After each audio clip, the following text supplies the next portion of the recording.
Sika yung mata mo ba? Sika yung mata ni Palangga, oh. Baka gusto nyo ng mga piyesang makina na sikanhan, mga piyesa, punta lang po kayo dito sa tindahan ni Dante Rebustes. Si Kuya po pala yung aming automotive technician. Hello. Kapi-kapi lang. Coffee. Yan ang kanyang ginagawa, parang pansit. Parang spaghetti. Parang spaghetti.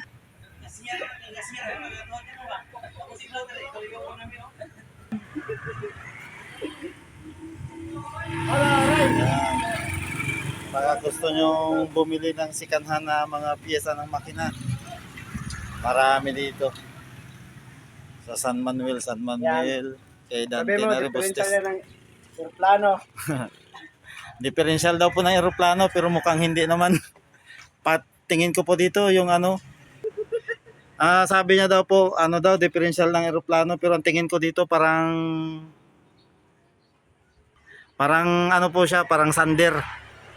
Yan po yung pinakamalaking sander dito sa shop nila. Ito naman po yung cutting disc. Ibang klase po yung cutting disc nilang ginagamit. Ito po, yan. Dami naming mga piyesa ditong paninda. Ito po, gilingan ng bigas.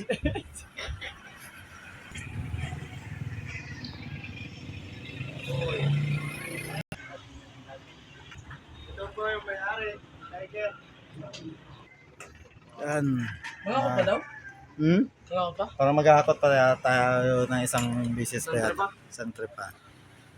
Yan po. Yeah. Isang trip pa? Isang trip? Busin natin lang yun. Ito po si Gunyal. Si Gunyal lang ito. Sinama ko na. Si Gunyal lang naghahanap kayo ng mga piyesa na sikanhan. Yan. Cellphone ko yan, Noy. Cellphone ko yan. Yan si Palangga. Napakalaking makina. Yan po, mga differential.